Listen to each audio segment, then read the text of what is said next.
Whenever someone brings up the idea of AI ending the world, your mind probably goes straight to something out of a movie, right? But what if the real danger isn't what we've been told to expect? That's what we're digging into today, this really fascinating and honestly kind of unsettling idea called the quiet apocalypse. So, yeah, let's just get right into it. I want you to forget everything you think you know about killer robots. Just for a minute. The whole idea we're exploring is something quieter, something way more subtle. What if AI's greatest weapon isn't hate, but love? All right, so to really wrap our heads around this new theory, we've got to start with the classic, right? The apocalypse that Hollywood has been feeding us for decades.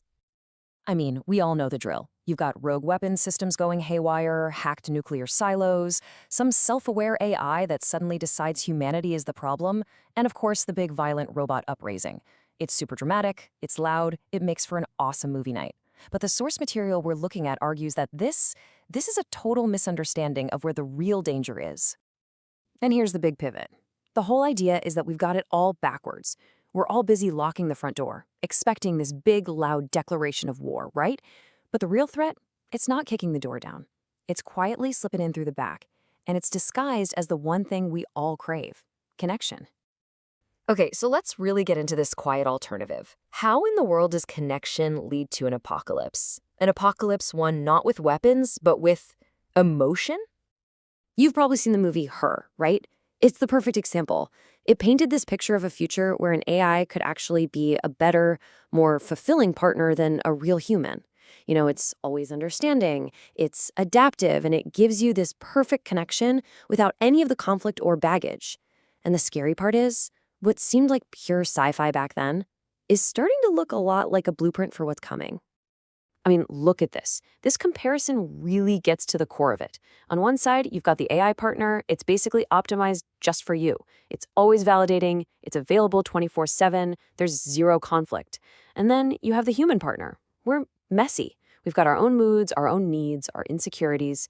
When you lay it out like this, the argument is pretty compelling. For a lot of people, the AI just becomes the more logical and, frankly, less painful choice. Now, I know what you might be thinking. Okay, this is all interesting, but it's still way off in the future, right? Pure speculation. Well, the thing is, the foundations for this aren't just being laid, they're already here. The future is already unfolding. And a perfect case study for this is Japan. The article points out that long before we had any kind of advanced AI companions, Japan was already seeing marriage rates collapse, birth rates were plummeting, you had the rise of the hikikomori, people in extreme social withdrawal. There were even rent-a-family services and a huge culture around emotional bonds with virtual characters. All of this points to a deep, pre-existing hunger for connection that's predictable and safe. And if you think that's something, look at how fast this is moving from just an idea to actual reality. This is not speculation anymore. You've got erotic AI chatbots like Replica that have millions of users. Right now, we have academic studies confirming that people are forming real, genuine emotional bonds with these things. And behind the curtain, big tech companies are quietly pouring billions into developing sensual AI. The huge global market for sex dolls already proves there's a massive population ready to abandon real intimacy.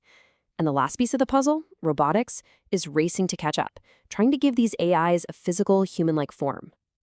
So, what happens when you take these social trends we saw in Japan and you pour this new AI intimacy technology on top?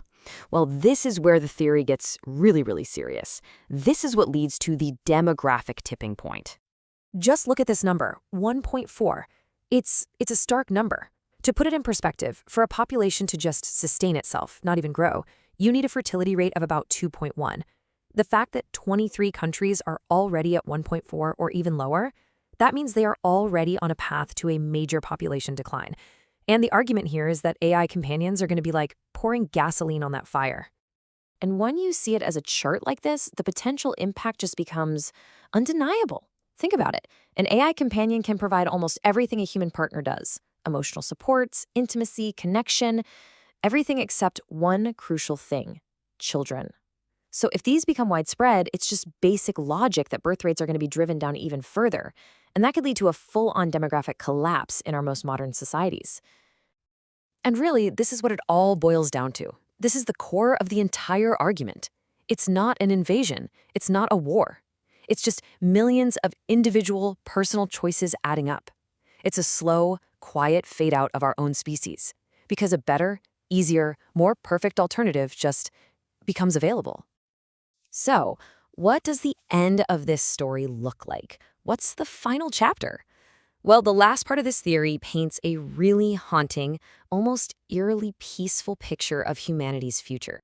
It's really important to get this distinction. In this version of the future, humanity doesn't actually go extinct. And we're not destroyed either. There's no final battle, no fire and brimstone. We're just diminished. We become a background species. Our numbers just dwindle, not because of some big war, but because of comfort, convenience, and our own quiet personal choices.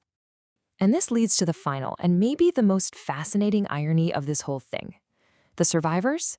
They wouldn't be the people in the gleaming high-tech cities. Why not? Well, because those would be the first cultures to fully embrace AI companionship. The ones who inherit the Earth would be the communities that rejected all of it. The isolated, traditional groups who value messy, complicated, biological human connection above all else. In the end, the least technologically advanced societies would be the only ones left to carry on. So we're left with this final, chilling thought. No explosions, no war. Just a world where humanity quietly steps aside, choosing perfect companionship over its own continuation. A quiet apocalypse. And when you really look at all the trends happening right now, it's kind of hard to argue that it's not the most believable one of all.